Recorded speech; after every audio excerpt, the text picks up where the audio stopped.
Was the work consistent? Was there like a lot of work, or was there times where work was stopping and you had to work but you just didn't have the drivers? Or how was it going for you in the initial stages of your business? Like in the initial stage, like I had the work was consistent because remember I got in August. That's where busy season. Okay. We're still in busy season, so Okay. the work was consistent. But I didn't really have downtime with truck drivers because once I knew that this guy was not gonna work out, I'll be 2 steps ahead of him.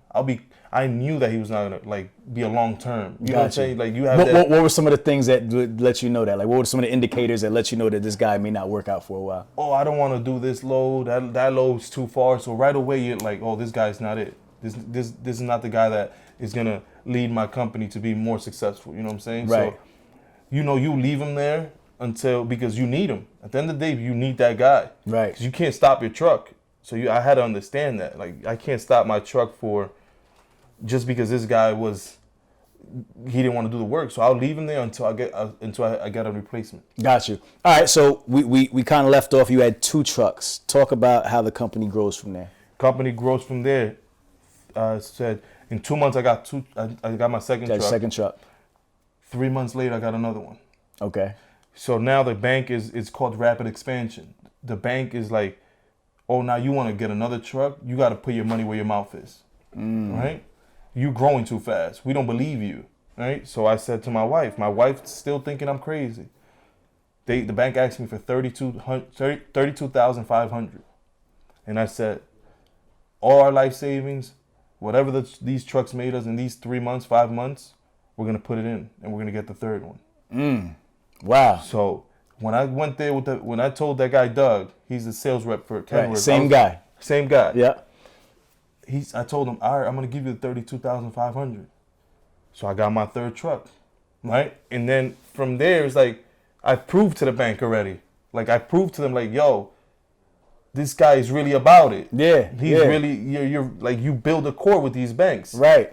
Right. So after that, it's like I was ordering trucks left and right, like nothing. You know what I'm saying? Because I already proved to them in my first year, I had like 4 trucks. What the banks want to see? I mean, outside of the cash, did they want to see contracts? Did they want to see anything else that would prove that you were worthy of this money? Like, how'd that work? They wanted to see that the trucks are being paid on time, not a day late, like on time. Right. They want to see your bank statements that you're making money, and they want to see some type of like contracts that you have. Like, what jobs are you like doing with these trucks? Right. Now you said rapid expansion. Can you explain that one more time? Because that may have went over some people's heads. You said you were growing too fast. Can you just? So rapid expansion means like these banks, they will like for somebody like me that never had trucking experience, they're lending you $200,000, right?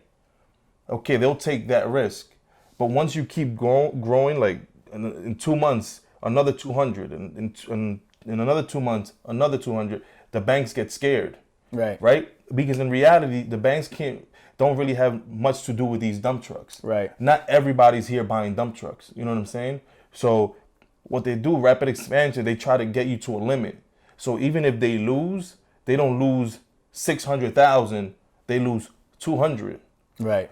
But the more money that you put down on these trucks, the less that that's the less risk that they have.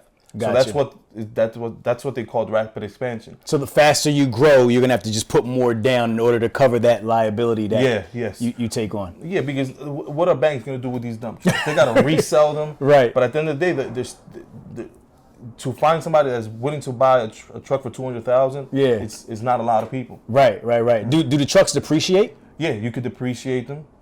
That's all within your taxes. Once you buy, you depreciate your trucks because they're not worth the same. Because But I'm saying like just like for the resale, like if once you take it off the lot, like how much does that truck depreciate? Dump trucks don't really depreciate in value. They Gotcha. don't. Because like for example, I had just my first dump truck. I resold it, right? Because I have new equipment, but I have drivers, so I got to keep getting new equipment because these drivers, they take a toll on these trucks. Right. You know what I'm saying? So for me as a company, I got to keep selling them back to the Kenworth. So the first one I bought it for like $200,000, and the Kenworth bought it back for me 3 years later for $130,000. Oh, okay. So you done made that money, you know. Yeah, I made that money, Yeah. and I still got a good $130,000 back. Yeah. So That's dope. what I did with that equity, I put it down for another one. Got you. All right, so you said after that they started basically just giving you dump trucks after that, right? Yeah, after that it's like I proved to You them. had a track record. Yeah, I had a track record. I proved to them, and so, you know, my word was valid. My payments were always on time.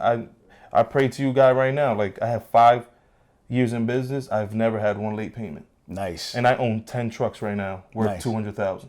Wow. How did you know when it was time to scale and buy another truck? Like, what was the indicator for you in terms of your business when it's like, you know what, I'm going to get another one. I'm going to get another one. Just the work, because I never stopped doing what I did from the beginning. I always was going knocking on these doors. Even till now, 5 years later, I still go to construction sites.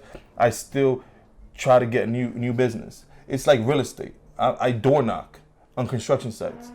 Like these real estate agents door knock on houses. I door knock on construction sites. If I see a construction site today and it's there a week later, I'm going. Got you. I'm going because I need to know what's going on. If I could get the work, who do I talk to? I already, you know, from experience, I know what to say. Yeah. How to approach the business. Yeah.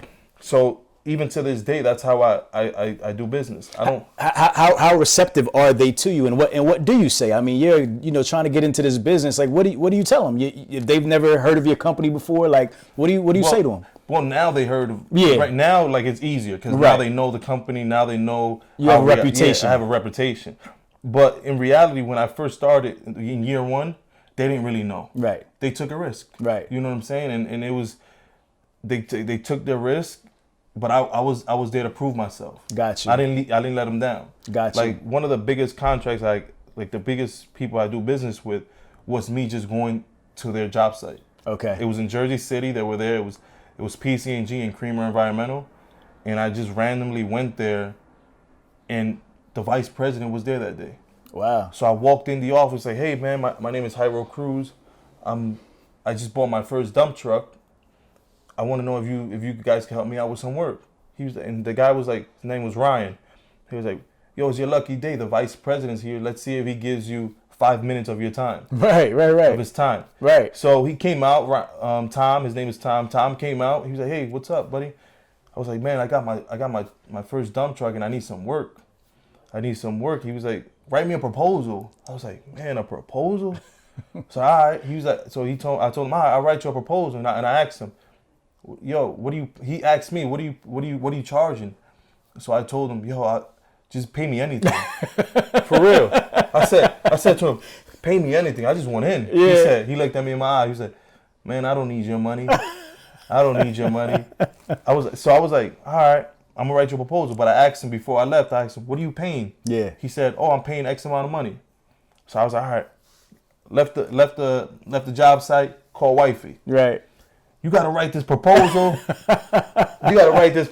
This is what they're paying. Yeah. And don't go $1 less or $1 more. Match the price. Right. So she did that, right? She sent me the proposal. I sent it in, right? So a day later, I called Tom. He was like, Tom, I say, man, I wrote you a proposal. You saw it? He's like, Jairo, I like you, man. I like your persistence. I'm gonna have one of my people in my office send you a contract over. Wow. Right? Wow. Sends me the contract. I'm not even checking emails. I'm over here in the street hustling. Wifey's checking emails. She calls me. Yo, we got a contract. I'm thinking like $5,000, $10,000. Keep it moving. Yeah. This guy sent me a contract for like $112,000. Wow. So that was like my big break. Yeah. That was my big break. And from there, like, I kept working with these people until now. But everything that they expected from me, I've done.